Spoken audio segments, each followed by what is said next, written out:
I've been a servant all my life, to green or to black. I have defined myself by oaths, through unyielding devotion, and the Highborn have made much of me while it pleased them to do so. But I will not let them diminish me now. I will not return, spurned, rejected. I am the realm's greatest warrior, and I will die as such. Clear-eyed, unbent, glorious in battle, and not in their service, finally, but in my own.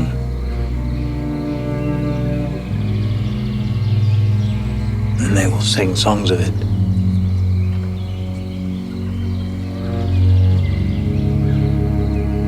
And Queen Alyson herself will hear them.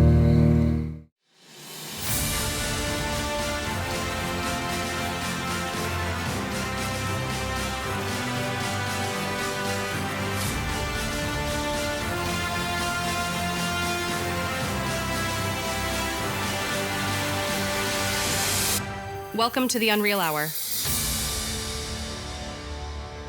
Hi there, welcome back. This is A Cast of Ice and Fire number 31.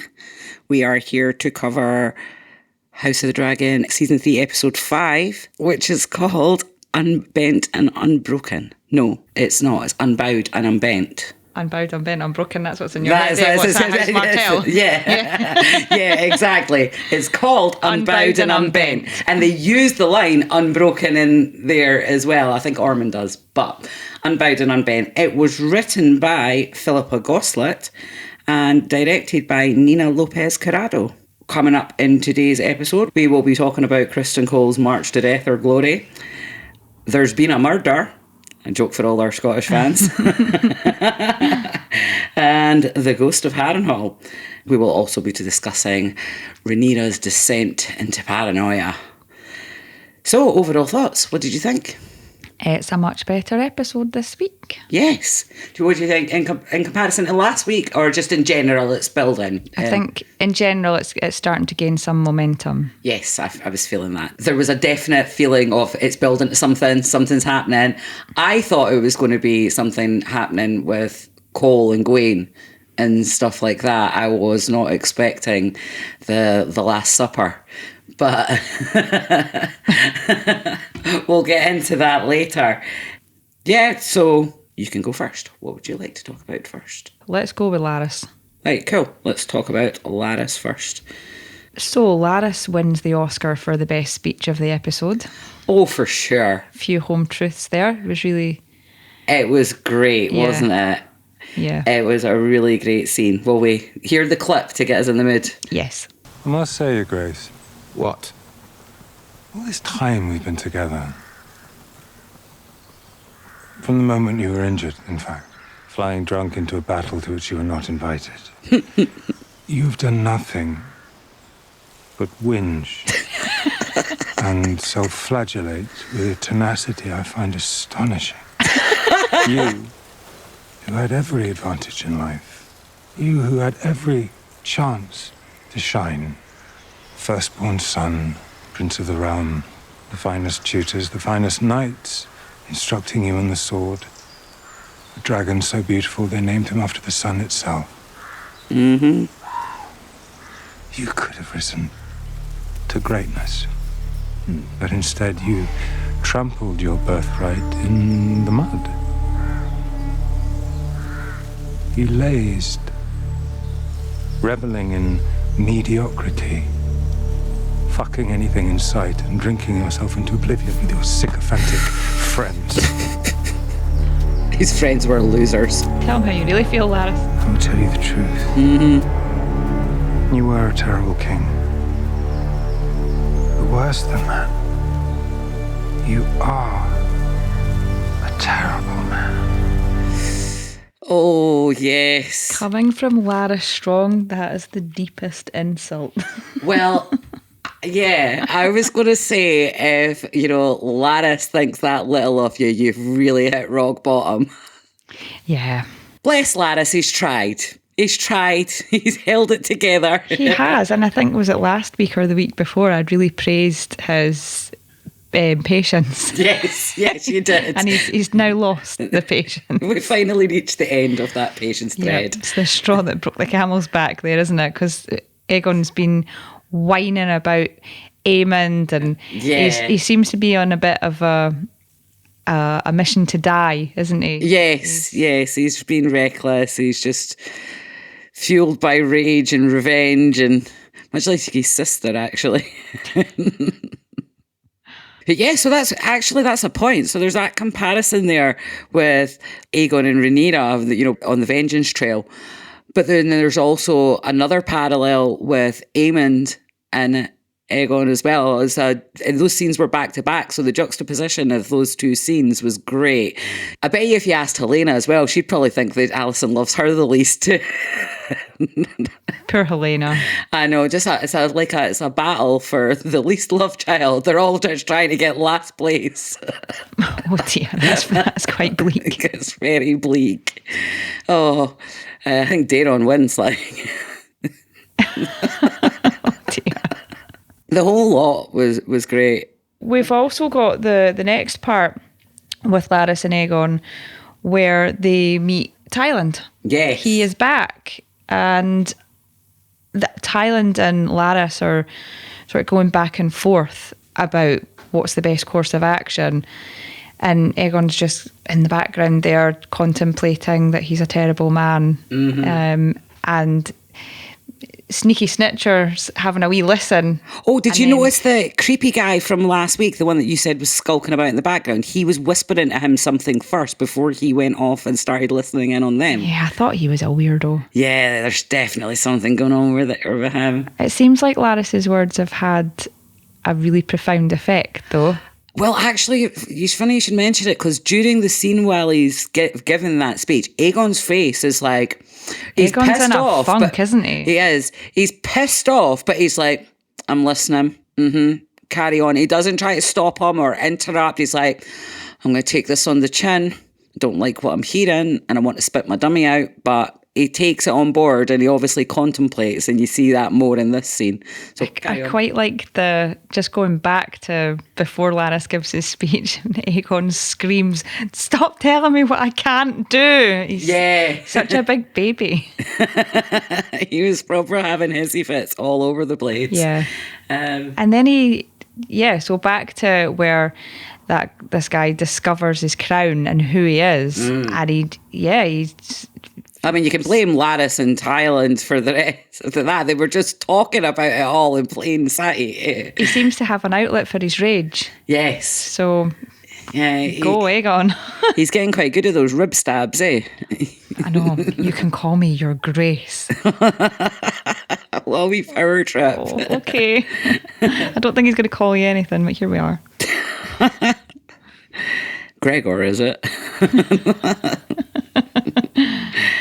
Oh yeah, actually, just before Tyland appears, when they're on the bench, and it's after Larys has given him the telling off, and Aegon comes and sits down beside Larys, and there's just this awkward silence. And they're like, and Aegon's like, just hire the fucking ship. And then Larys gives him his apple.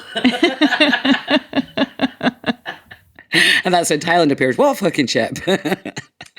Or what ship might that be? But yeah, I love that wee scene. So yeah, Larys and Aegon, again, brilliant. They are stealing the show for me every episode so far, except the one they weren't in. They still stole the show for me in the episode they weren't in. They were missed. They were missed, definitely. Right, so next section. What can we talk about next? Let's talk about the Ghost of Harrenhal, actually. Before we do that, let's actually hear that wee clip of Aegon spitting his dummy out about Aemond, and vice versa. Go on. Say it. My dragon is dead. I'm a pathetic cripple And there is no possible scenario in which I make it to Wendish Town to kill my stupid fucking brother. Should we return to the camp, Your Grace? Do not care to be discovered here unguarded, unless so when darkness falls. He was Cole's little pet, do you remember? A prodigy with the sword. Father withdrew me from the tournaments, of course. Can't even remember the pretext anymore. Probably just afraid that I'd fall off my horse. So, I had to sit and applaud him. Aemond the champion. And such a quick student. Fucking fluent in High Valyrian. Una ribas. Ixan. Bradegri. I'm sure the perfect. he thought I was a terrible king. But what I could have been if I was given his fucking advantages. And Mother indulged him. She loved him more, is the truth of it. Poor darling Aemond and his scabby little eye. And now he's killed me and the whole fucking realm knows it. Oh, you jealous little bastard. Tom Glencarny is he's so good. He's just so good at that whingy, whiny, petulant thing. He gives a great woe is me speech. Yeah. Definitely loving it. But yeah, so he's whining about the fact that Mummy doesn't love me as much as she loves Aemond, and let's hear Aemond do the same. Aegon. Queen says he's dead. And that you killed him. No, I do not know how much of that to believe. He's dead. She will not let me be.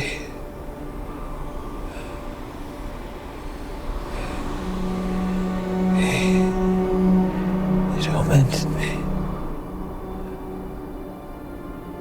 At childhood, I worshipped him. You think you did? No, I didn't get that vibe. And yet her mother. Sometimes, the child that grieves her is the one a mother loves best.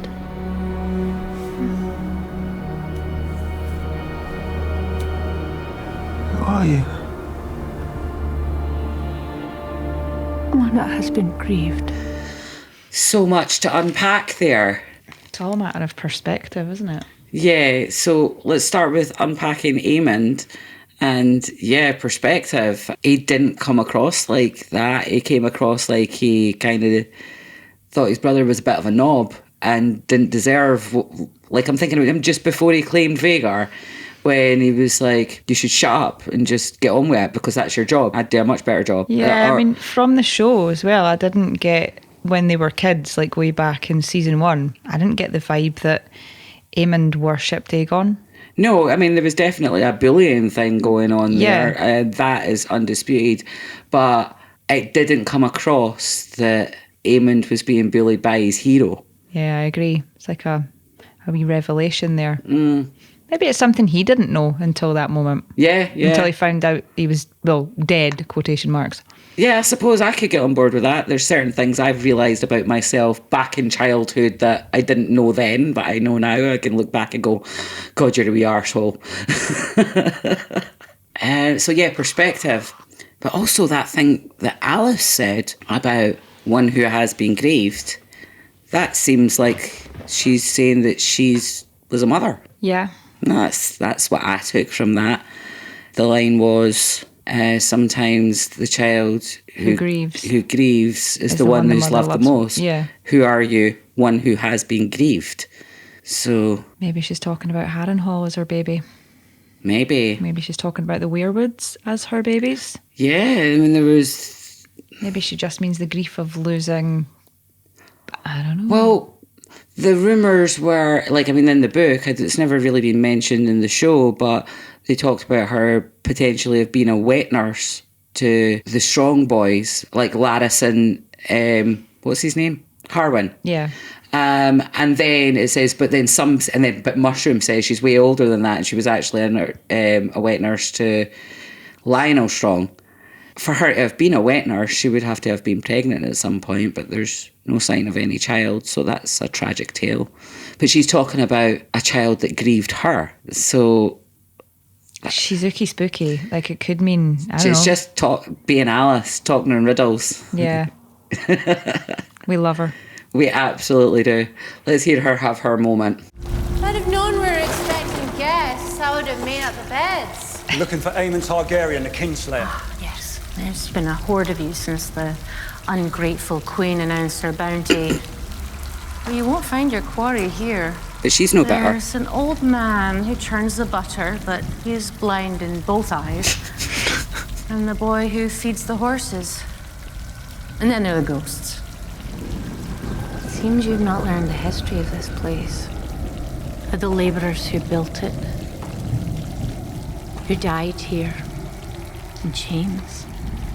In service to Harren the Cruel. This castle breathes.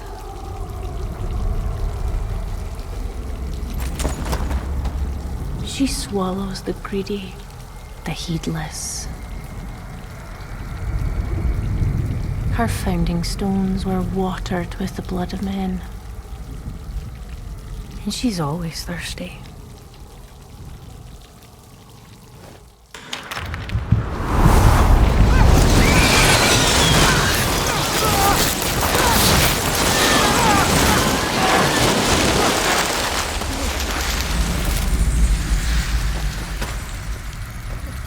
Are you bloody craven?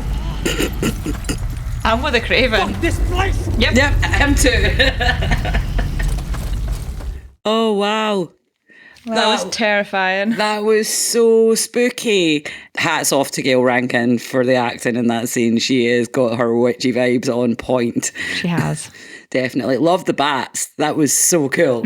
And just what are her powers, man?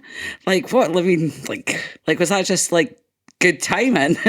Or no? I think that's powers. Yeah, so is she warging the bats? Is she... Oh, I don't know. Like, there's just so many layers to this woman and what she can do, and we just don't know the extent of her powers, but that was spooky. Mm-hmm. Love it. Really, really setting the spooky tone at Harrenhal. It's great. I love every second of it. So yeah, she's very mothering with Aemond in that first scene when he wakes up and he's like freaking out, having dreams of Aegon and stuff. I think she's very intuitive as to what the person needs and how to manipulate them. Yeah. And he needs he's always been... He needs a mother. With Sylvie... Did he not call her mother at one point? I'm not sure. Did. I think he said mother. Yeah. He's in a weak state at this point, isn't he? So he's easy prey. He's very easy prey. And yeah, I suppose with Daemon, what Daemon needed was just a bit of sarcasm. That's how you get to Daemon. But with him, she's going straight for the mothering tone. And maybe she's foreshadowing her future pregnancy. Yeah, definitely. So yeah, the next scene when he wakes up with her and she's sitting at the bottom of the bed, it was pure misery vibes. Yeah. Am I a prisoner, he says. Well, no. Not quite, but I don't think I'd like to see a reaction if you tried to leave. Sledgehammer. Definitely. Penguin faces southwest. So then we've got this final scene with them where the Ironborn scale their way into Harrenhal up the cliff face, which was cool. It was really cool seeing the weirwood for that angle. Yeah. At first I was like, what freaking weirwood is that? Where is that? Same. Then, of course, as they come over the wall, I realised straight away we're in Harrenhal, but from the other side, I was like, oh, I didn't realise the cliff was that high. Yeah. Yeah, very cool shot, very cool. And of course, Aemond comes to her rescue, but she looks scared for a minute there. But then there's part of me is like, did she set this up knowing? Because like we don't know how much foresight she's got. Did she know he was going to come to her rescue? And then just got a wee bit worried that it was like, hurry up. I mean, she's very brave, just standing there taking them all on with words. Would you be that brave if you didn't have some magical backup? Well, exactly. That's what I was thinking until she looked scared. And then I was like, oh, I suppose just because she's got some magical backup doesn't mean she's invulnerable to three guys trying to rape her. Yeah. I suppose that was it was a scary situation for any woman, but I would imagine she's been there before. I would imagine. If she's as old as we're led to believe. Oh, yeah, definitely. Yeah, I think you might be right that it was kind of a setup. Yeah, not that she set it up, but that she's maybe had some foresight. Yeah, she very confidently walked out there just facing guys with swords on twice. You know what I mean? So, I'd like to think that she knew she was going to be saved. Other than that, you should be hiding in a barred room somewhere. It's funny, though, the way she was about Rhaenyra. Yes, there's been loads of you here since the ungrateful queen sent out her ransom. I think you'll find it was Daemon that pissed you off. A bit of transference of anger there. Rhaenyra's now the ungrateful queen. So, yeah, that's pretty much all my notes on that. Did you have any other thoughts on Alys and Aemond? I did not. Okay, that means you're up. What would you like to talk about next? Let's talk about Gwayne. I thought you may go there. Gwayne is absolutely brilliant in this episode. He just looks so miserable every scene that you see him. Yeah. Going through that bog, he just looked soaking wet, dejected, miserable, cold, just everything you don't want to be when you're a High Lord. No, for sure. And he thought it was going to be different. This was supposed to be a different thing. The way it's turned out is now just a mission for death. Do you remember when he first joined the army and he was like heading off to a wee tavern for a pint? Yeah. While they were having a rest. And he's really bonded with Cole. He has. I think it's quite sad for him that Cole's his bud. And he's like, dude, I'm going out in a blaze of glory now. Yeah, but you used the wrong words with him. Like, offer you service. Yeah, as soon as he said service, I thought, oh, shit. Because you saw Cole's face go, no more. I'm no. Done with that. Offering servitude to a man that's completely shot down is not going to work, is it? No, it's not. But it's all Gwayne knows how to offer. Yeah. He thinks he's offering an olive branch to his friend. Yeah. Because, the Greens aren't on the throne anymore. You're going to have to go somewhere. So come with me. We'll just go and hang out in Old Town. We'll race up the Hightower. Cole's like, yeah, no one's going to let me race up the Hightower. That's not happening. Do you have any clips for Gwayne? I do have a clip for Gwayne. What you got? I do. Let's have it. Have you ever seen the Hightower at Old Town, Sir Criston? I've heard tell of it. Aemond and I had a game to run the tower. Ormond's not very good at games. You'd start at the base before dawn and aim to be the first one to see the sun rise from the beacon. Of course, I let him win. He was a thin-skinned twat even then. At that moment, when the sun rises over the Seven Kingdoms, hundreds and hundreds of miles, I hope to show it to you one day. You could make a home at Old Town, Sir Criston. A knight of your stature would be most welcome to serve our house there. Oh, he fucked it up there at the end. Yeah. But yeah, that whole story with Aemond and the Hightower. This is Gwayne telling you right there that you've got to let Aemond win at games. Yeah, he's a sore loser, isn't he? Yeah, we saw that in this episode. Yeah, and then he tried to cover it up. Yeah. Actually, let's talk about that for a second. Just while we're here, it's on topic. That scene I loved on so many levels. It was just so much going on in that scene. First of all, we get some Fire and Blood lore about the yellow toad. Loved that. I remember when we first started doing this and we did a wee warm up on Fire and Blood. I remember the yellow toad being one of your favourites. Yeah, she was cool. She is very, very cool. So loved that. But it was just this whole 5 minutes in the middle of the episode that was just lore. It was just throwing it at me, man. So first of all, we get this yellow toad story. Then they're playing a game of Sivas. It's like, oh my God, that is so cool. Did you see the behind the scenes? I did, yeah. Oh, with the making of this board, it was so cool. So much detail went into it. It was very, very impressive. Very cool bit of props. Very cool prop. Yes. that's how you say that sentence. But the Savas thing, I love it. So this is like for the main story. We've got Tyrion playing this game of Savas with young Griff. This is when Tyrion's realised that he's actually Aegon the Sixth, but he's not actually Aegon the Sixth. He's fake Aegon. But anyway, Tyrion thinks he is the real Aegon at this point. They're playing this game of Savas, and Tyrion tells Griff he kind of convinces him to go to the Seven Kingdoms instead of going to Dany first. Just go, put your foot on the soil of the Seven Kingdoms and start taking shit in Westeros. And then they're playing this game, and then Tyrion beats him with his dragon piece. He's like, my dragon. He's like, your dragon's too far away to help you. He's like, but you said. He's like, I lied. Never trust anyone. And then Griff flips the board in a temper tantrum. Now, he's been a spoiled teen who's pissed off because he got tricked.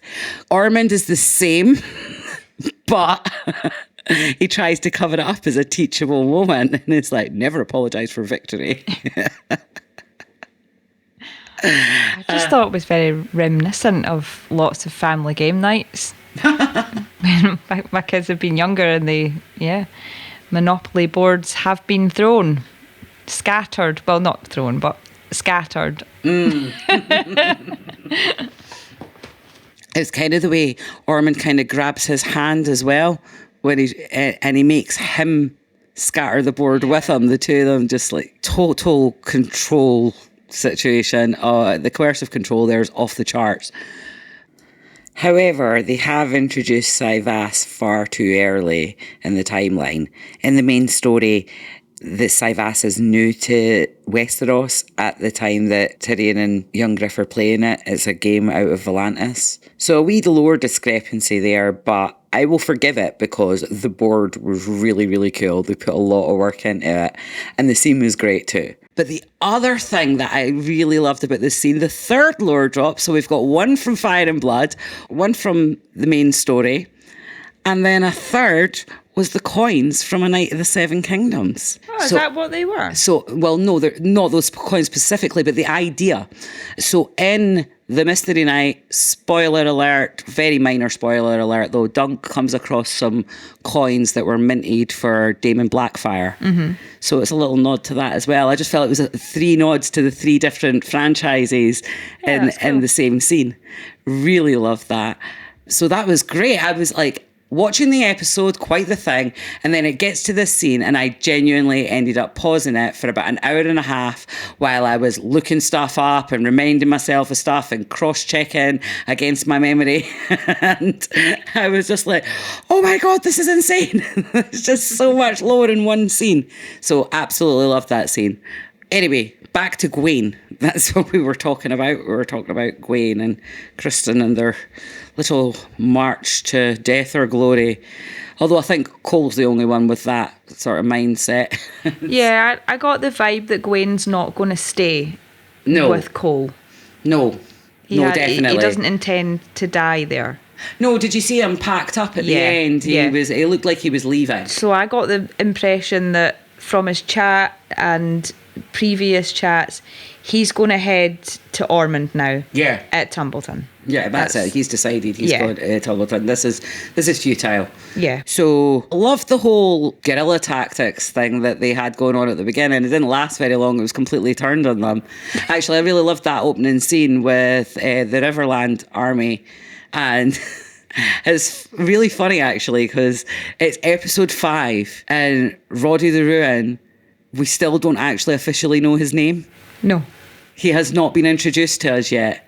It is now episode 5. But I'm just going to take from that Tommy Flanagan needs no introduction. Yeah, let's go with that. But yeah, it's that I found that amusing. So that whole scene, and then they've got Lord Piper, and he sends him off with 100 riders to go ahead. That was the plan. But then as soon as they get back to their tent, Cole and that ambush them. And you're like, oh, you sneaky little bastards. But there's a bit of cat and mouse going on, isn't there? Yeah, because before we've even seen this scene, we've already seen this bit of dialogue with Roddy and Tully after Lord Piper's left the tent, where he's like, send me after them, and he's like, actually, let's just turn their tactics on them. Yeah. Oscar Tully is owning this role. Like, what's his name? What's the lad's name? It's on the tip of my tongue. Archie Barnes. There we go. Archie Barnes is owning this role. He is so good. And Oscar Tully himself is owning his role as Lord Paramount. He's very comfortable in the boss's chair. And he seems really calm and tactical, and you know, he seems to be respected by these much older men. Yeah. However, if this is a drinking game, guys, have a drink.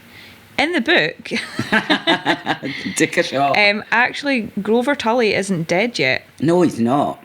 So it's quite cool to see Oscar in there as a part of the tactics. And we would have got his character much later on. Correct me if I'm wrong, though. Grover Tully, while not dead, is still very sickly. Yes. And not really part of it. Yeah, but Oscar Tully isn't in a position to be making any choices for his house at the moment. Yeah. So it's a good change there. I like the change. Yeah. I like the change. I mean, I think as soon as they decided that it might be too ridiculous to have Kermit and Elmo in there, and they decided to change up the whole family line a bit, I think it was a good way to go. Yeah. It's given Oscar an expanded role, and I like it. I like that for him. I like that for Archie Barnes too. And I like that for the story. Yeah. I like that it's condensing what's in the book. Because there is a lot. There is a lot. And the worry as a book fan is that they'll miss a lot of stuff out. Sorry, I was... The previous thing that we were talking about Daron and Ormond, and Daron calls it these dry histories. And I was thinking, I've read Fire and Blood, mate, it is dry. Yeah. Definitely. But it's important that we venerate them. Oh dear. All good stuff. I like there was a wee comparison there as well of back in the main series when Ramsay's like, just give me 20 good men, and then he'll go and he like infiltrates Stannis' camp, lets all their horses go, burns their food tents and all the rest of it. See, now but this was executed Ramsay. so much better. Yeah. The Ironborn that come over the wall. Yes. At Harrenhal. Do you not think one of them really looked like Ramsay Bolton? I never noticed. I'll have to have a look for that. One of the ones on the right. I thought, he could be Ramsay Bolton. That makes it even creepier. I'll look out for that. Have a look out for that. I certainly will. This one was executed way better than the Ramsay Bolton one. Yeah. That was, I think we just saw like one wee tent getting burned. But again, this was in the behind the scenes as well, guys. It was like, they were like, we could use CGI, but we want to use real fire. They always want to use real fire on the show, guys. That's where the budget's going, guys. Yeah, the fire engines on set. Maybe that's why we're having less battles. Because they want to play with fire. Health and safety are like, we don't have it in us. So I really thought something was going down on the scene where they found the caltrops with the horses. The crow's feet. Yeah. I love that in Ice and Fire World, there's always a different name for something. All the games I play, it's like caltrops, and then it's like crow's feet. There's always just so much more creative and poetic when it comes to... Yeah, they do look like crow's feet. They do. Although speaking on the opposite terms of, them having their own language, there was a moment with Luther Largent where he said, "It's been a minute." I clocked that. Did it pull you out? It did a bit. It would, yeah. It kind of ruined the immersion. Yeah. It was like, that's a very contemporary... turn of phrase. Yes, exactly. So, and just because you say, "'Tis been a minute," it doesn't make it sound any less contemporary. Oh, you were way ahead of your time, Luther. But we'll save that for another section. So yeah, Gwayne's pleading with them to change the plan all the way. It's like, and Cole's like, oh, we'll just... He does change the plan, but not kind of what Gwayne had in mind. He's like, we're just going a different direction, but we're still going. And then the bog and the leeches and... the leech getting pulled off was so gross. It was. And I was thinking to myself, is that how you do it? If you've got to squeeze them? Just in case I ever get stuck in a bog again. In a bog, yeah. Yeah, it has happened. Do you remember that day, Emma? I do. I laughed a lot. I could have just went under the little tree trunk and I could have got under it. Maybe even could have got over it. But I decided to go around it. Your choice of dog walking gear, i.e. treat bag, etc., was more reminiscent of saddlebags. Yes. Which infringed your mobility. It did. It hindered your squatting. I did, and I could have just took it off and went under. But no, I decided to go round, and it was all going very well. And then I was shin deep in a bog with only ankle high boots on, so that wasn't great. Meanwhile, I had gone under myself. Yes. And then stood on the other side and watched this unfold without saying a word.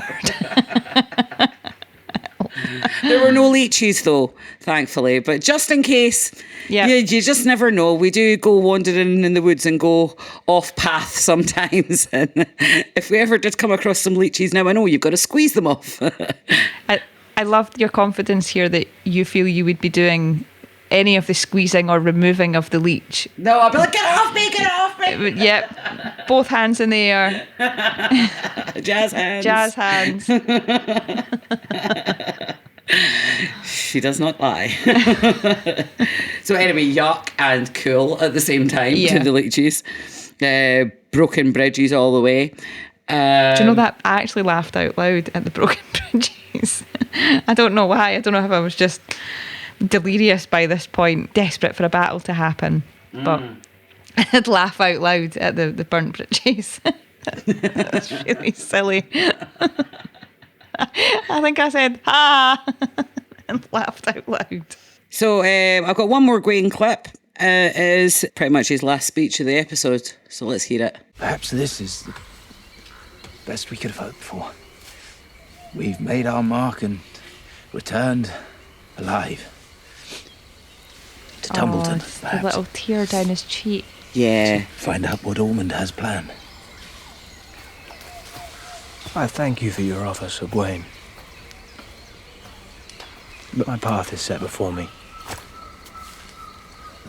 And what is that path? We'll raft the river. Or swim it. Good luck with that. It was one thing to obstruct them, Sir Criston, but you must see they've gained the advantage. What more can we do? We will join them in battle. Face them head on. We've half the men that we set out with. There are 200 rivermen for every one of us. It would march us towards certain death. And he's absolutely right. And he's absolutely not going with them. No. That was enough for him. So then obviously Cole goes on, gives his big speech that we had at the beginning of the episode about how he's been a servant all his days and how he wants to march to, he wants to go out on his terms, etc. And during that speech, that's when you get the single tear down the cheek of Gwayne. It was quite moving. And then he gets to the end and he's like, the songs will be sung of me and the Lady Alicent will hear them. And there's just this moment and Gwayne's like, oh, that's for my fucking sister. Like, what? I followed you from King's Landing through this frickin' bog. I said we could have stayed in an inn. I've offered you to come and stay at the Hightower with me, and all the time you wanted my bloody sister. Or you want to die gloriously so she can hear of it. I'm not fucking dying with you. I'm out of here. Yeah. Oh, it's sad. It's sad. I don't know if it's like brotherly or loverly at this stage. Yeah, it's a bit bromancy, isn't it? Yeah. Yeah, there's definite bromance vibes going on there. And they've just broke up. Yeah, that was a red flag for Gwayne, wasn't it? Yeah. If the man of your dreams is in love with your sister, time to get out. And he's on a death march. Well, a death raft. He wants to go right river water rafting down the bloody. Oh dear. Oh, no, that's not going to end well. No. Oh dear. Right, okay, do you have any other thoughts on Gwayne and Cole? I do not. Okay, so next, let's talk about The Great Escape. Or not, the case may be. So, obviously, this is building up through the whole episode. Alison's like, fucking, starts off with the moon tea. Really loved Helena in this scene. It was really good to see her just go, nah, fuck you. Did you see that? I didn't notice it until a rewatch, that when Orwell is going into the room, it's a maid that spots him, yeah. So obviously she's went running to the Lady Missaria. Alison calling Orwell a friend. Yeah. She's so transparent, eh? Yeah. And Orwell, I'm watching you, sucking up to the Hightowers. I've got my eye on you. No, nothing conclusive this week about your conspiracy, but I've got my eye on you. I'm watching you, for sure. Right, so I've got a wee clip here of Helena and Alison in that moment. If Aemond threatens Rhaenyra's rule, she will use the child as her shield. I can't do it. Helena, please, please. For your own sake, do you not wish to be free? I can't. Think of it as a cup of tea. Nothing more. But it isn't. No, it's not. Listen to me. Listen to me. It is a blessing. It is a remedy taught to the maces of the Citadel. It has delivered me from disgrace and ruin. It has delivered Rhaenyra herself when she was young, and it will deliver you too. Helena, please, please listen to me. Will you bear a child who will be never more than a hostage or a pawn? It's mine! It's my own! It's mine! Stole that line for Lord of the Rings. Is it? Which bit? It's when Frodo... Oh, is it Smeagol? No, Sam has the ring in safekeeping for Frodo. Oh, yeah. And gives it back to Frodo. He's giving it back, and Frodo is like, "It's mine. It's my own. It's my burden to bear," or whatever. Yeah. Oh, yeah. I remember. But yeah. It's almost word for word, which did make me laugh. So I thought, oh, okay, Frodo. Mm-hmm. Yes, Alison's right in what she's saying. She's right about the outcome. Yeah, she's right about the outcome. But what she hasn't considered for Helena's character is Helena's son was brutally murdered. Exactly. So she's gone through this horrific murder that she was there. Yeah. Whereas when Alison and Rhaenyra had their tea, they hadn't gone through any loss of children. No. It was a choice early on before there was any, I would imagine, any sort of movement or... Yeah. It was definitely recent. So what she's asking Helena to do is abhorrent to Helena. It is, and absolutely. And Fia Sabin played it really well. She really did. It was really good. Those two working together, they work really well. There's great chemistry, and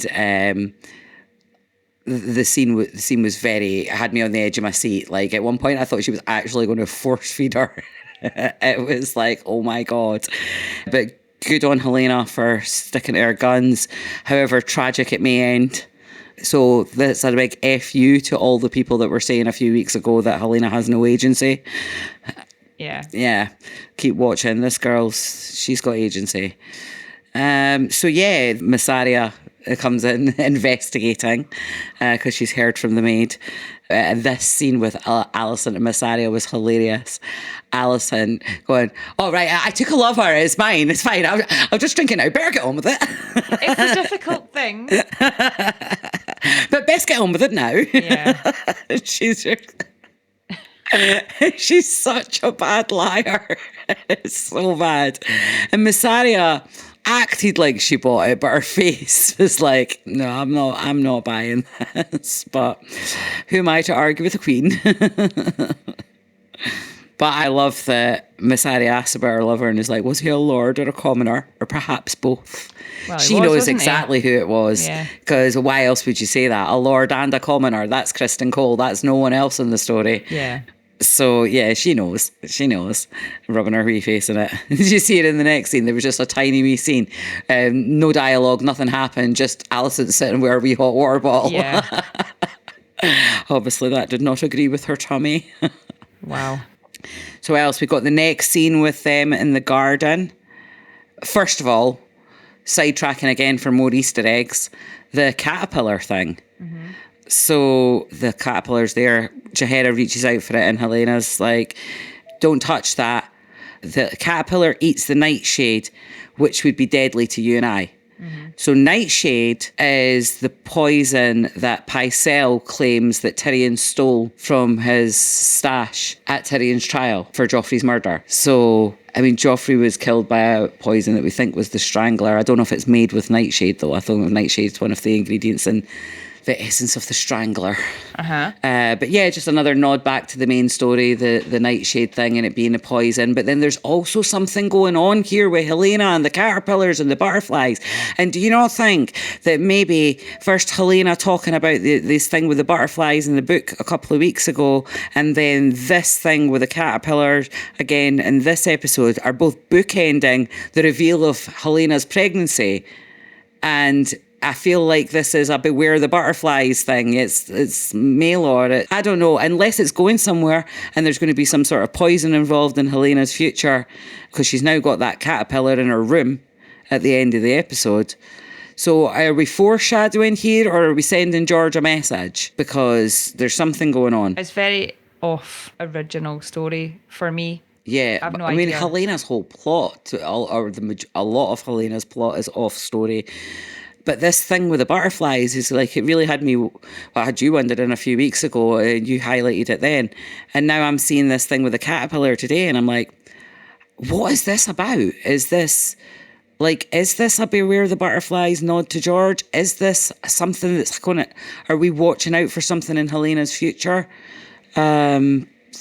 Is it foreshadowing? Yes. Yeah, it's just if they're going somewhere different with Helena, I'm wondering if it's got something to do with this butterfly poison. Who knows? We shall see. But it's just making me think and overcomplicating something that's already quite simple and straightforward. Maybe not. Who knows?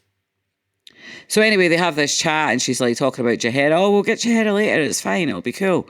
And she's like, you always look away when you lie. But another wee nod back to Catelyn with Bran. You always look at your feet when you lie. When he says he's never going to climb walls again. And then what happens?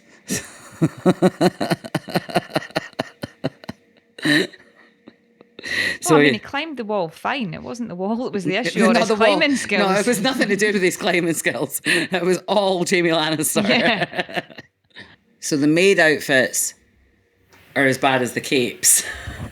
The maid outfits were terrible. I know, why is it like, they always look so pristine. It's like, what maid's still going to look that pristine at the end of her day? A lazy one. Exactly. Yeah, no, they just they stick out like a sore thumb. They didn't get very far anyway. I know, if they had a wee chamber pot or something, it would be more believable. Helena was carrying something. I don't know what it was. It was like a little basket of some sort. I don't know if that was like their lunch or something. They're on the night shift.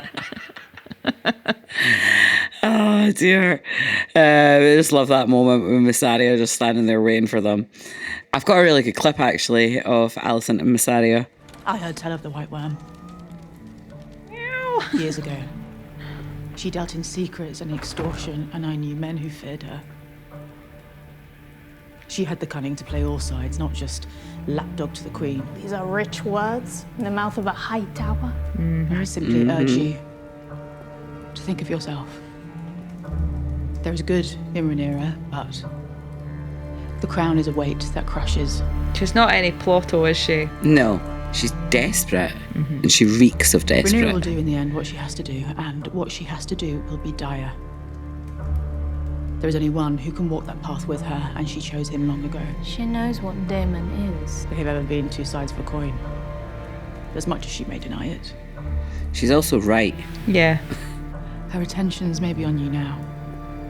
You bathe in the warm light of her gaze, but will you stake so high a wager in the whims of a dragon rider? I want to go out. Not now, dearest. Yes. I need to see the moon. The window will have to do. Stay away from the window, Helena. Speak and you serve no one. You gain the Queen no advantage, but if you say nothing, no harm is done. You earn yourself favour with the Hightowers. No thanks. If a time should come when you have need of it. Well, to be fair, the Hightowers took everything she had, so that's not really a good carrot to dangle. No. I don't feel like Miss Arya would be wanting to place her faith in anything Hightower. Alicent, of course, would probably be oblivious to this, though. Oh, yeah. If I remember rightly, at that point, her and her father were competing to get to Aegon first. Yeah. So they weren't sharing information. So Did he ever? No, I mean, not that he ever did, but on this occasion, they definitely were not sharing information. So, yeah, love that scene. Love that tension there. It's like, ooh, is Miss Arya going to flip? Will she? Won't she? I think she might do something. I think it's definitely a wee bit of foreshadowing for Miss Arya doing something naughty. Time will tell. I don't think it'll be now, though. I think it'll be later, maybe when the power shifts a bit, that maybe Miss Arya will make some desperate attempt to call in her favour.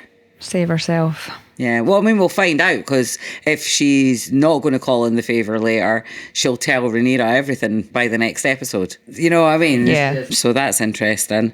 What other notes do I have? Oh, the cats. Yes, the meow. That's it.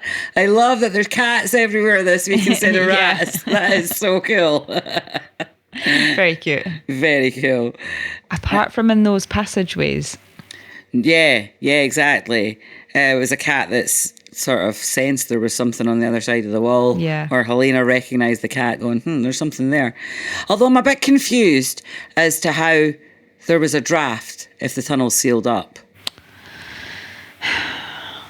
Well, let's just get into that chat, because that's where we were heading anyway. So they're trapped in this tunnel. They've no light. That's not good. It's very dark. No. There's only two people we know for sure that know about the tunnel. Daemon and Rhaenyra. Mm-hmm. So I'm assuming it's going to be one of those situations where everything will all be fine next week. Yeah.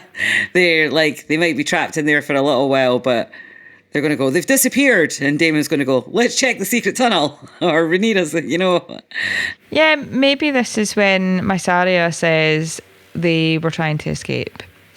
Yeah. They're in that tunnel. They're not really gone. I just left them in there because I thought it was easier than trying to keep an eye on them.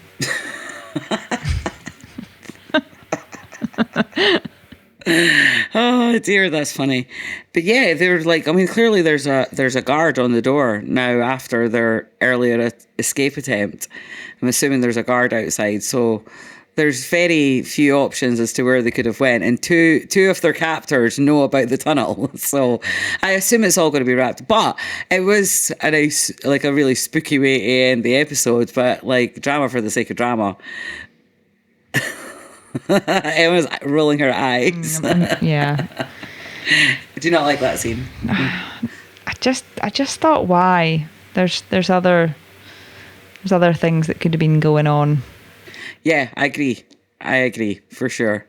As a scene in itself, didn't hate it. Yeah, also, if it's only Daemon and Rhaenyra that know about the tunnel, who blocked it up? Well, this is what I was wondering as well. So the last time we know of the tunnel being used would be when they made their escape and had that night of debauchery. Yes. Yeah. In season 1, when Rhaenyra was still a teenager, but Rhaenyra remained in those rooms, I believe, for many years until she moved to Dragonstone this was after Joffrey was born. She stayed in the Red Keep right up until Joffrey was born. And then they went to Dragonstone. Did she tell Viserys how she got out? No, I don't think she ever told anyone about the tunnel. It remained her and Daemon's secret. So who's blocked it up? Yeah, they're pretty big bricks. Yeah, they were. They're huge, big bricks of like big stone bricks. They're massive, so they're going to be very heavy. So who did that? Yeah, exactly. I did wonder. I have been wondering. It's illogical. I mean, not really. There is explanations for how it could have happened. No, I mean, if we're going down the route that it's only Daemon and Rhaenyra that know about this tunnel, it's illogical. But they're not the only ones that know about tunnels in general. And maybe if you get into Maegor's tunnel, you seal up all the entrances from... Remember when Blood and Cheese went through and it was like a sewer bit of it? There was like a sewer, yes, that's the last time it was used. Yeah, that was the last time it was used. That if that's particular the last time door it was used, Aegon probably would have had that sealed up. After the Blood and Cheese incident. So yeah, Blood and Cheese have fessed up about the tunnels and they've been sealed up from the inside. Yeah. I think that's maybe what's happened there. It's the only thing that makes sense because Viserys didn't know about the tunnels back then when they were used in the past. No, Larys is another one who knows about the tunnels. How does Larys know about the tunnels? I can't remember. He was interviewing Blood. Yeah. Before Aegon came down and had his way with him. And is that not how he gets Aegon out? Through the tunnels? I don't know. Did they? I just saw... Maybe I've just assumed that. In a cart. Yeah, we just saw them in a cart. I think I've just assumed. Yeah, maybe it's just... But maybe he did get that knowledge from Blood, and that is how he got him out. I'm going to go with that as my headcanon. Yeah, that makes sense. But yeah, the only thing that really makes sense about the tunnels being blocked up is that they were blocked up after Jaehaerys was killed. Yeah. The other thing is maybe it's not completely sealed up because we did see a draft. There was a draft with a candle. Maybe there's another passageway. Yeah, maybe there's another way out. That doesn't actually take you to outside, but takes you to another room in the castle. So Possibly. I have a feeling it's going to be resolved quite quickly. Yeah. They're not going to be down there too long, I don't think. God, I hope not. I mean, how many scenes in the dark could you do with them? There'd be cheap scenes. I shudder to think. They actually did that in one of the behind the scenes I saw. When they were filming that scene, they tried all different kinds of lighting and they ended up just using the lanterns. Oh, maybe Helena freaks out and gives birth. I thought that, but the birth scene seems very candlelit, right? So like there's maybe the glow it's of fire on. out. I don't know. There's definitely that fire type lighting going on when she's given birth in that scene. So I thought of that at first. That was the first thing I thought. Oh, I hope she doesn't end up giving birth in that tunnels. And then I thought, oh, but they've got no light. But then maybe they get the candle lit again. Maybe they do have matches. I don't know. A flint or something. I don't know. Maybe Luther Largent's got a lighter. Luther Largent's a bit busy. Well, he is from another time though. This is true. So yeah, that's all I've got on The Great Escape. You have any other thoughts? No. Right, okay, so that just leaves the Gold Cloaks and Rhaenyra's declining paranoia. Oh, let's do the Gold Cloaks. Okay, so there's been a murder. Or 6. Oh dear. So the whole thing with the Gold Cloaks is probably one of the better parts of the episode. So disgusting when they discover the 2 disemboweled bodies. And they're so gross. They are really gross. So there's a skirmish at the Dragon Gate first, then they figure out there's 2 dead in Flea Bottom. This is like verbally. And then Daemon and Luther find another 2. Then the next day, Daemon says, that's 6 of my men gone instead of including the 2 yesterday. So I don't know when another 2 died, but there we go. That was 6. Yeah, I loved Daemon's rousing speech after Luther had said to him, rousing speech from the rogue prince, like, that's not going to work. Like, you've been away for too long. Some of these guys were babes in swaddling. Oh, I clipped that speech. Oh, did you? Yes. Brilliant. Love it. Enough!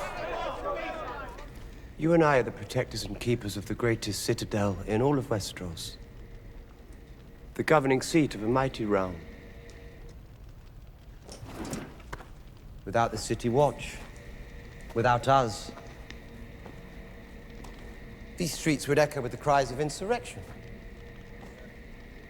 The alleys of King's Landing would boil with corruption and depravity. I look to you now to uphold your vows to the city and to the throne. Trust in your queen, and I pledge you, you will be repaid twice over for the sacrifices you make now. And in the years to come, as dawn finally bends the knee, as Rhaenyra's great empire grows and the 7 kingdoms become 9, become 12, become the new Valyria. When I return with wagons spilling over with silks and silver, who will be the first? It's like Nigel Farage. Groups of 3 and 4. No man walks alone. Oh, dear. Woodguard, Outram, you oversee the market square.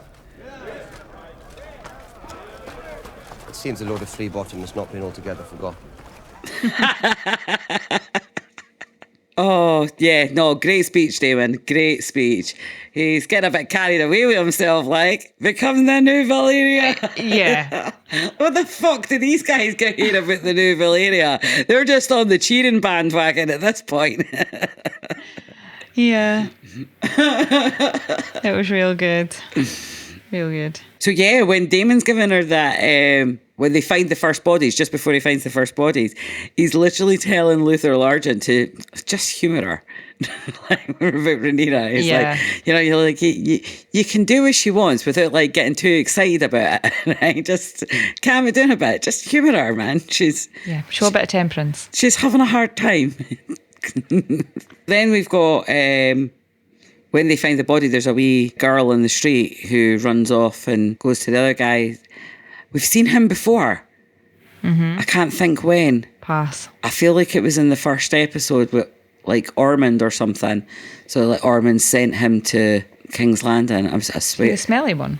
No. But around that time, yeah, about the same time, he sends a guy off to King's Landing as well to go and learn what he can. I think it's him. I think that was what happened. And of course he sends the pigeon because like apparently the common folk use pigeons instead of ravens. Makes sense. Yeah. And that's when we find out that Aemond's obviously orchestrating this, which was kind of obvious anyway. But so this is like in place of the shepherd, isn't it? Aemond's dealings that he's doing, killing people off. Yeah, it's making me wonder if they're doing away with the shepherd storyline. And although I thought the shepherd was going to be the guy who got his hand chopped off last season, there's still time, room I for that to suppose. happen. Yeah. The shepherd could still rise amongst the chaos, but certainly Aemond's the one getting the ball rolling. And I like what they're kind of doing there with Aemond because, or I'm not sure, do I like it? I don't know. Let me just say it and then we'll decide if I like it. So we've got this decline of Rhaenyra and Rhaenyra's paranoia, right? Which is real, it's happening, man. She's getting a bit paranoid, but we'll get to that. But what they're doing here with this Aemond is making it seem like, you know, Aemond's starting it. Aemond's stirring the pot, giving her something to be paranoid of. And people turning against her and people looking at her, giving her the side eye. Rather than just Rhaenyra's a bad queen and the city turn on her, they've been stirred up against her, you know, that sort of thing. So it's given a bit more nuance to the people starting to turn on Rhaenyra. The fact that Aemond is sneaking about, causing trouble. So do we think that he's been responsible for all the graffiti as well? Or, I think so. Yeah, I'm starting to think that way too. Although it is about, you know, a wee bit of graffiti then stepped up to disembowelment. Murder. And then mass murder. Yeah. I mean, I don't know, if you want to find a positive, it's kind of arty. What, The Last Supper? Yeah. Yeah, He likes a bit of graffiti, doesn't he? Well, yeah, that was next level graffiti. It makes sense in a sort of escalation of a serial killer. You know, like starting out small, like sniffing knickers, and then it goes to murder and what have you. It's like a bit of graffiti, and then it's like disembowelment of a couple of them, and then just full on 6 murders all in one go. Stick a bit of graffiti in there.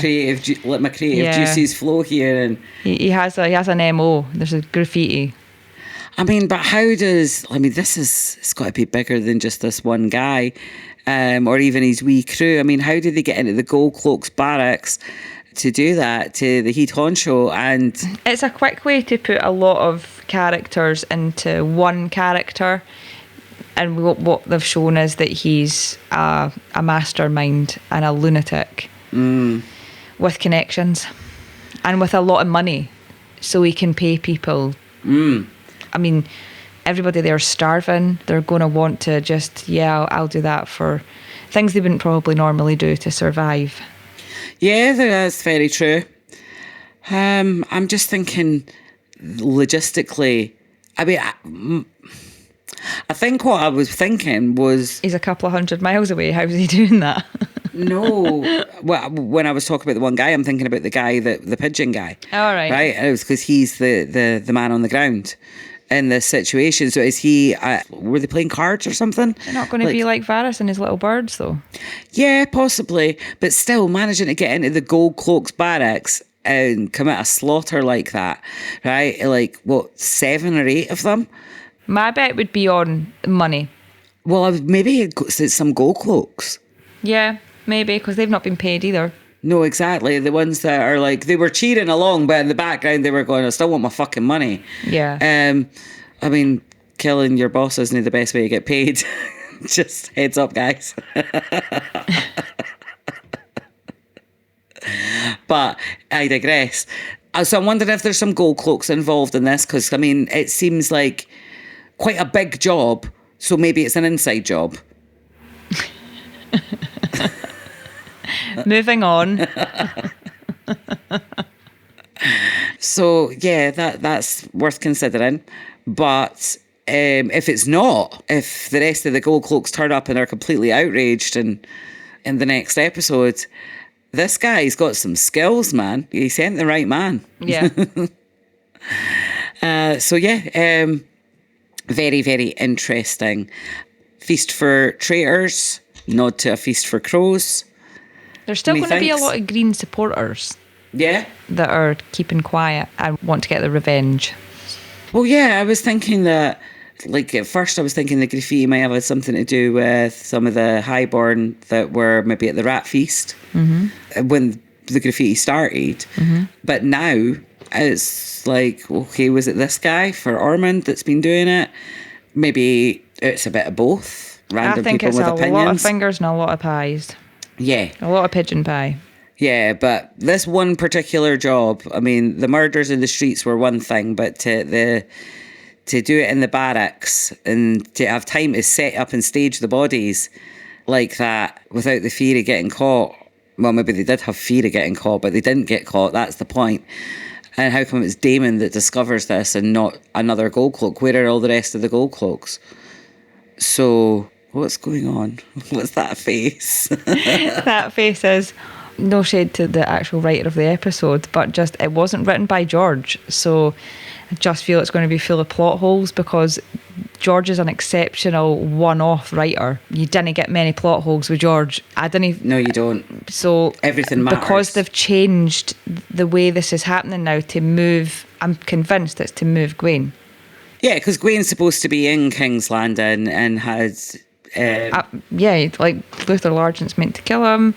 Like Luther Largent's meant to be in this battle where his head's bludgeoned to death, and the only reason you can identify him is because of his massive body. Right, yes. So that's a lot of stuff that they've missed out, but it was a lot of stuff that was important in the game of chess of the story. So what they've done is they've just consolidated that in a shock scene. Yeah. And it works for TV. For TV, yeah. So I think just take it for what it is. And let's see what they've got. Yeah, let's see how they're going to develop it. What I will say is I had all my reservations about the Rhaena plot, and I think they've executed it quite well. Yeah. Larys and Aegon on the road, that's not in the books, but I fucking love it. I do. So we'll give them a chance. We'll see how it goes. Just after that, they torture that guy as well. And Daemon gets the coin. And before he finds the bodies, obviously, gets the coin and gives it to Rhaenyra, the Daeron coin. I've wrote here, wee bit of torture, the tongue or the eye. That was my notes for that scene. Oh, yuck. And he gives up the coin in his boot. Again, the boot, is that a wee nod to Egg? Could be. Very loose one though. We'll not dwell on it.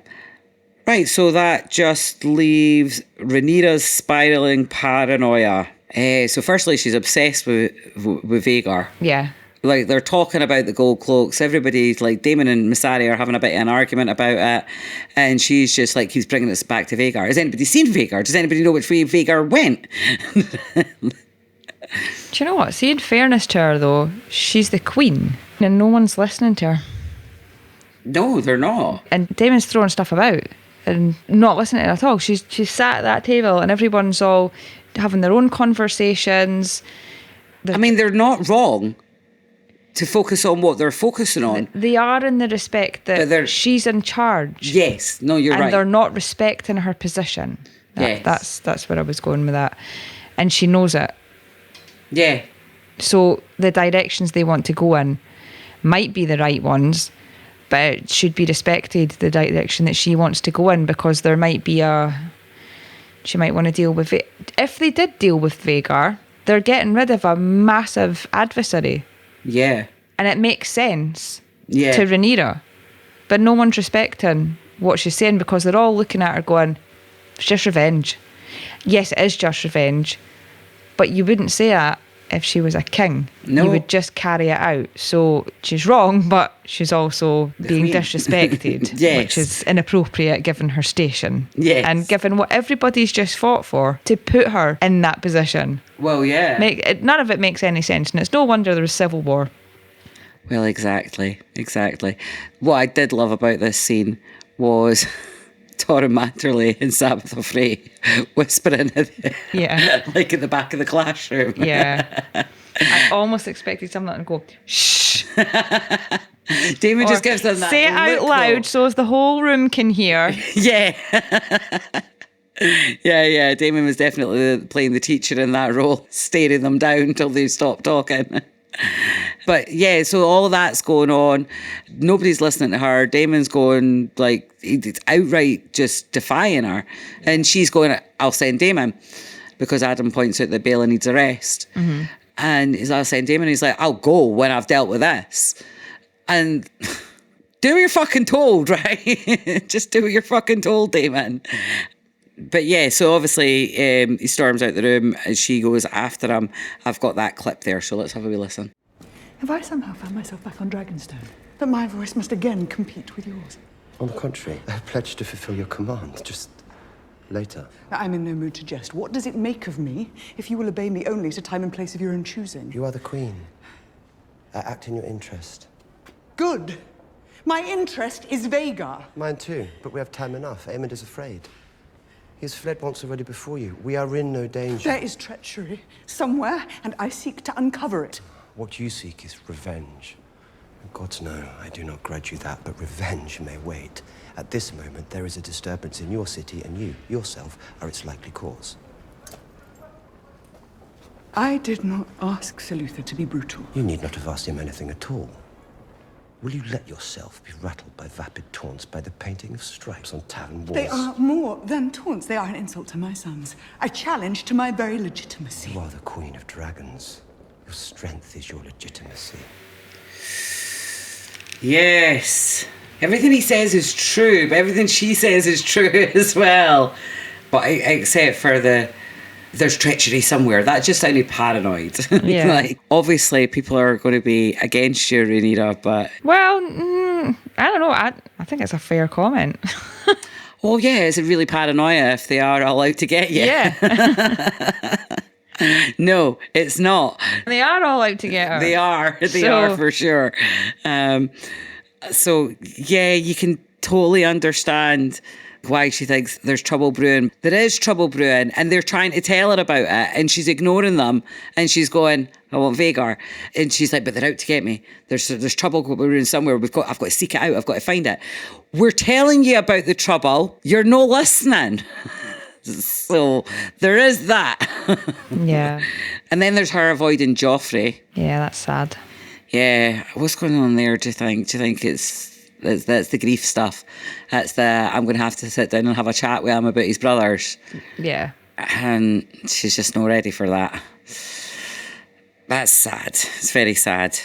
So then we've got in the Sept, the enemy is within. There is a pattern and a purpose.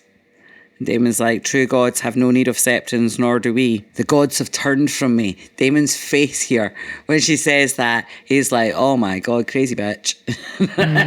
Like, I love the bit in the High Valyrian, of course, when Daemon's like, did you think there'd be no dispute? A realm united, always summer and never snow.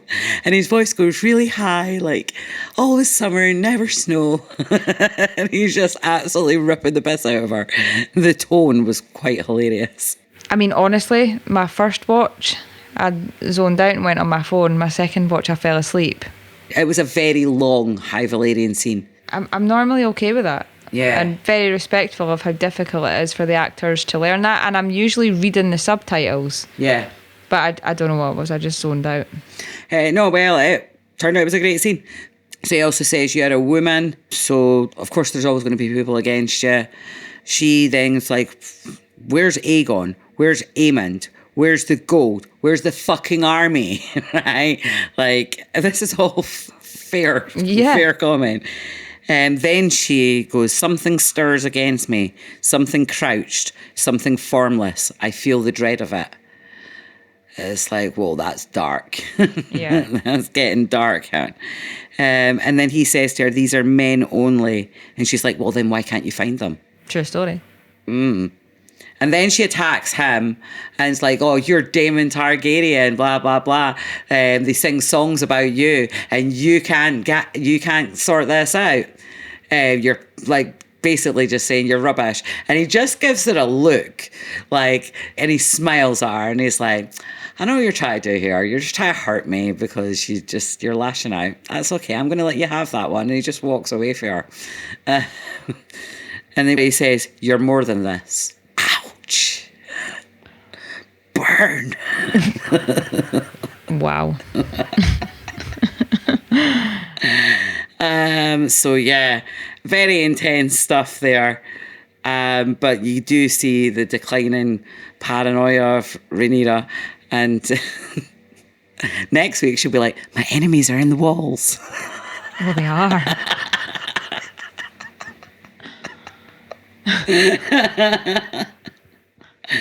Oh, definitely. So, did you have any other thoughts on Rhaenyra and her declining mental health? Nope. Okay. Well, that takes us to our dragon section then.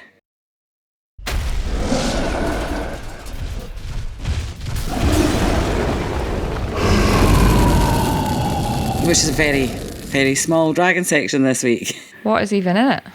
So we literally have Sea Smoke and Moondancer hanging about in the background while Bella and Adam have a chat. And that was the only visuals we had of dragons. They were quite good shots though. They look pretty cool. So if you're watching this in the video version, we've got a nice wee close up here. But they weren't doing anything. Nothing happened. So that was their only visual of a dragon. I mean, Vhagar was definitely part of the plot, despite not being on camera at any point. So what do we think is going on with Vhagar? Is Vhagar like gone rogue? Is Vhagar just feeding, do you think? I think Alys Rivers has done some ooky spooky on Vhagar. Do you think? Yeah. Oh, that's cool. Yeah. I like that idea. I think she's sent some telepathic message through the bats to Vhagar to say, Just go feed, girl. Come back in a week. She's fed Vhagar weirwood paste. That's it. You've got it. Vhagar and Aemond are on the weirwood paste. So Vhagar is just having a mad trip somewhere. Right. Okay.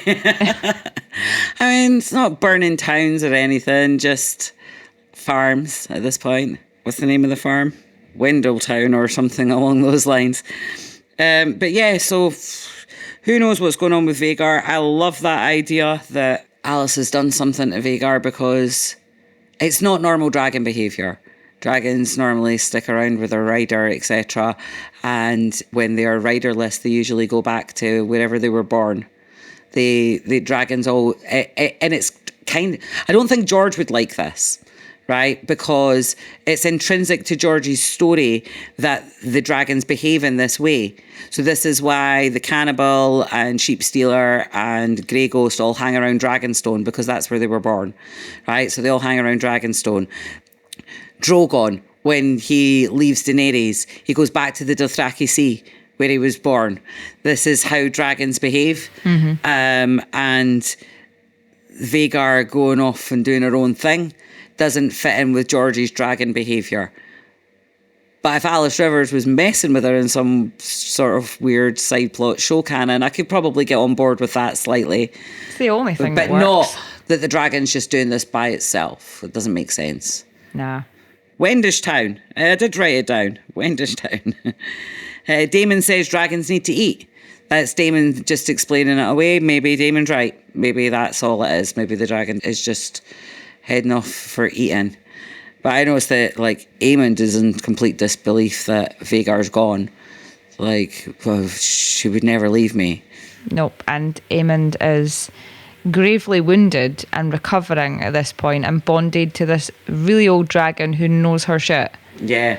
So I don't believe that Vhagar has just thought, well, I'm just going to go catch myself some sheep and chill out.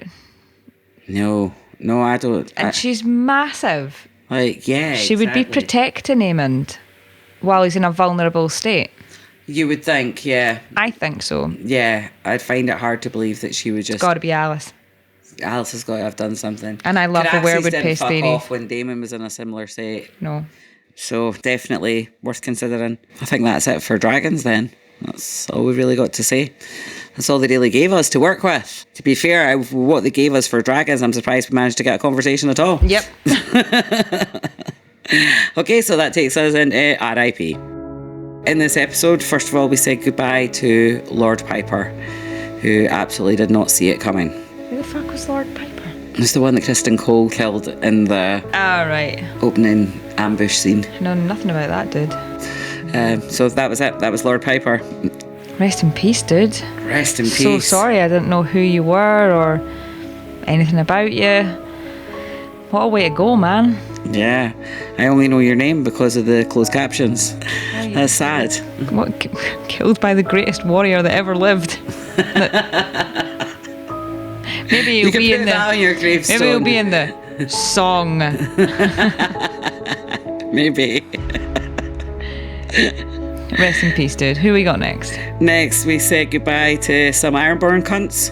Oh, the Ramsay Bolton lookalike and his pals. Oh, yeah. I didn't see the Ramsay Bolton thing, but I will look out for it. But yes, we say goodbye to them. Their lives ended brutally. Rapey bastards, that's fine. We can live with that. Yep. We also said goodbye to many gold cloaks, many unnamed gold cloaks. That's what a way to go, man. Yeah, that was gruesome, grisly. And finally, we say goodbye to the head honcho himself, Luther Largent. Oh, see you later, big man. See ya. He was kind of cool. Yeah, I was just kind of like him.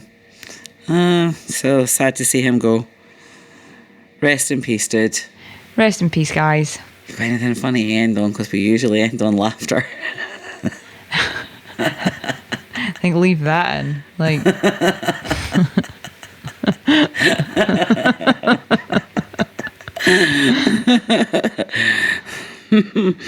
Oh well. Oh, you kind of hit them all, eh? No. So Any other notes or thoughts about the episode that we didn't mention? I don't think so. I will check. I have one. Bela and Adam. Mm-hmm. Adam, the protector. When she's saying about she'll get married off to some old lord somewhere, and he's like, I'll come and get you and we'll fly to exile. Oh. I'm feeling a love triangle. I'm feeling like that's not going to last long. Well, yeah. Okay, we're firmly in the spoiler section of the podcast at this point, right? So, and this will be our last conversation. So if you don't want the spoilers, now's your time to leave. But yes, I'm feeling a love triangle. We know Bela marries Alan, but wouldn't it be like heart and conflict writing to have her fall for Adam first and then he dies? Really? She's been through enough. She has. What, like have a slut eater before she settles down? Well, maybe, but it's kind of off character for her, isn't it? It is a bit. In the show. Maybe even nothing happens between them. Maybe it's just emotional. Maybe she starts developing a bit of feelings, but he dies. And do you think so? I didn't get that vibe. I got... he was flirting with her. Yeah, maybe. What do you think? I don't think she was flirting back, but he was. You think? Yeah. Then I will come and get you and we will fly to exile. But she's family, and he has no family. Right. Yeah, but... And they're both dragon riders. He's talking about rescuing her from her future husband. I don't know. There was something on his face. I think he fancies her a bit. Okay, it's maybe just because... Well, I don't know. I've no idea. Maybe it's one-sided. But I sense something. Like... Unrequited. Yes, maybe. But, I mean, all the way through it, he was very protective of her. Lady Bela's not eating or rested. Bela, you've got to get some sleep. You've got to get some rest. You've got to eat something. I don't know. He was just very protective of her. I seem to, throughout my life, have had a blindness for green flag energy. So I've probably missed that one.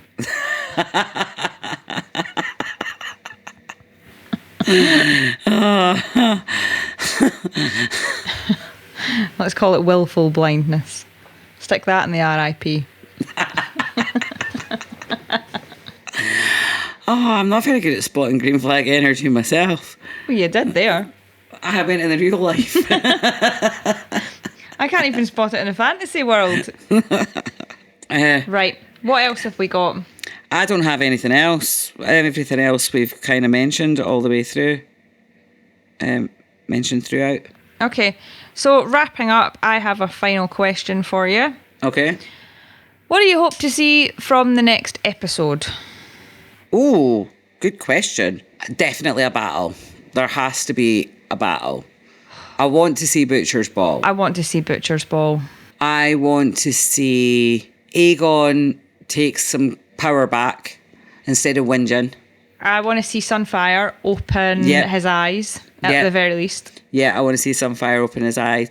I want to know what that promo shot of Helena with her hair blowing in the wind, like, and looking all powerful and like she might be standing in the presence of a dragon. I want to know what that's all about. I want to know if fucking Aemond is an awesome hairdresser. Or not. I want my question finally answered about Aemond's hairdressing skills. Fair. What about you? Anything to add? No, I'm just desperate for a battle. And I feel it needs to be Butcher's Ball. Yeah, for sure. Yeah, definitely. I really want to see some battle action. I think Butcher's Ball is relatively easy in terms of budgets. I mean, battles are expensive, but there's no dragons or anything involved. It's just men. Yeah. So it brings down their usual battle budget significantly.